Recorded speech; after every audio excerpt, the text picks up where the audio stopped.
Bonjour à tous, alors à l'occasion de la Nuit des Étoiles 2016, j'avais envie de vous faire un point sur ce qui va se passer dans le ciel au mois d'août. Au début du mois, les 5, 6 et 7 août, ce sera la 26e édition de la Nuit des Étoiles, et cette année, en début de nuit, on pourra observer Mars et Saturne à l'œil nu au sud-ouest. Du coup, n'hésitez pas... Excuse-moi, Qu'est-ce qu'il y a? c'est où le sud-ouest? Bah, par là. Tu ne serais pas un peu stupide? Stupide.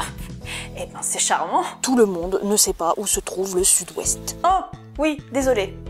En effet, pour savoir dans quelle direction regarder, le plus simple est encore de savoir repérer le nord. Dans le ciel nocturne, la méthode est la suivante, commencez par repérer la grande ourse. Ce n'est pas un ursidé femelle géant, n'allez pas croire que vous êtes DiCaprio.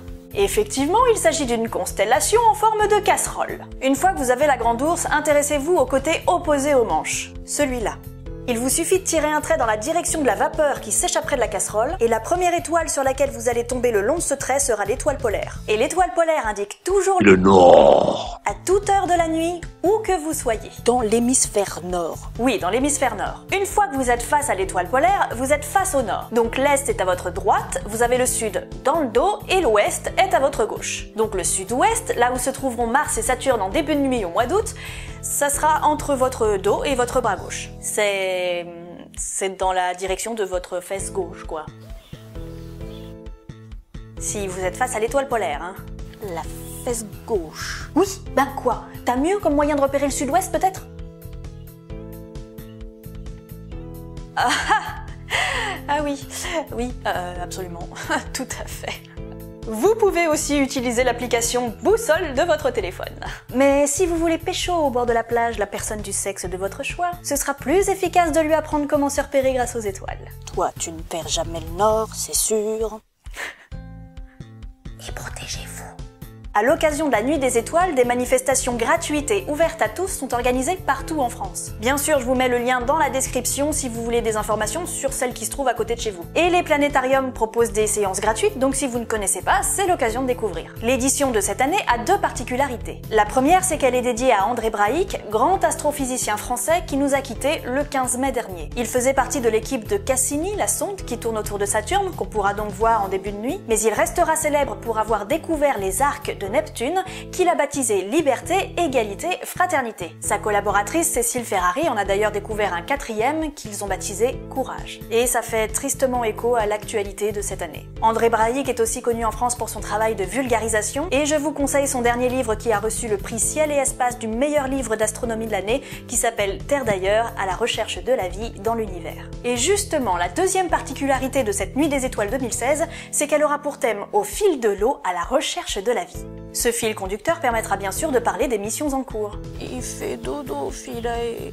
Ah oui, ça n'a pas changé depuis la dernière fois. Parmi les missions en cours, il y a donc la mission Rosetta qui étudie, entre autres choses bien sûr, l'eau de la comète Churyumov-Gerasimenko. D'ailleurs, la sonde Rosetta a définitivement arrêté d'écouter l'atterrisseur Philae le 27 juillet et elle ira se cracher, ou se poser, selon, sur la comète le 30 septembre prochain. De l'eau, il y en a également sur Mars à l'état solide, et la mission ExoMars 2016 est actuellement en route vers la planète rouge. Elle devrait y arriver le 19 octobre, la sonde TGO restera en orbite et l'atterrisseur Schiaparelli ira se poser sur le sol. La deuxième partie de la mission ExoMars partira en 2020 et le rover ira faire des forages dans le sol pour y chercher des traces de vie. Si la Terre est le seul endroit connu où on trouve de l'eau à l'état liquide à sa surface, il y a des lunes qui abriteraient des océans souterrains autour des géantes gazeuses. La mission JUICE ira notamment étudier Europe, Ganymède et Callisto. Bon, va falloir être patient cela dit parce qu'elle va partir en 2022 pour arriver autour de Jupiter en 2030. Tiens, Rosetta, ExoMars et JUICE sont toutes des missions européennes avec une forte contribution française. Ah, ouais, c'est vrai.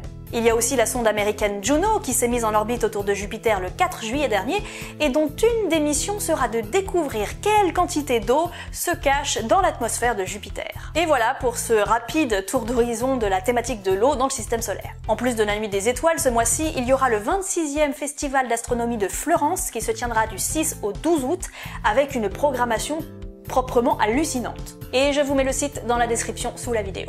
Et pour finir, on pourra aussi admirer des étoiles filantes dans le ciel du mois d'août avec un pic attendu vers le 12 août. Il vous suffira de vous éloigner de toute pollution lumineuse, de vous installer confortablement et d'être un peu patient.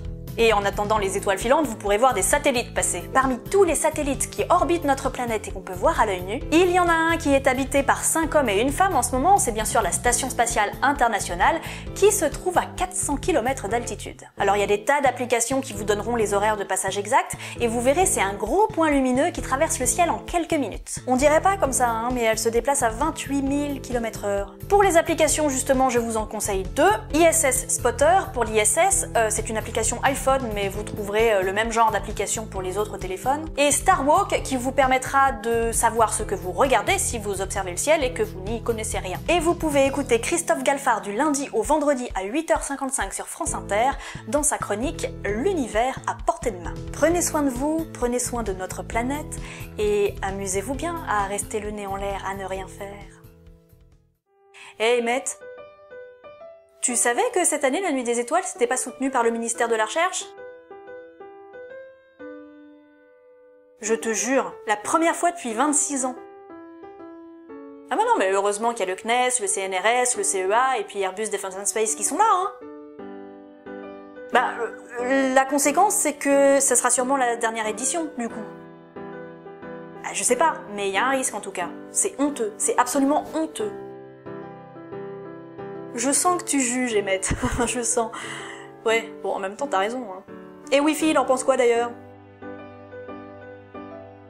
Ouais, pas mieux quoi. Oh non, les étoiles vont pas disparaître, non, ça c'est sûr. Hein. Mais c'est un petit peu dommage que ce genre de manifestation grand public, gratuite, tout ça disparaisse parce que le gouvernement ne soutient pas une manifestation culturelle. Ce qu'on peut faire, ben j'en sais rien ce qu'on peut faire moi, je sais pas, aller râler auprès de la ministre. Je vois que ça. Madame la ministre, si vous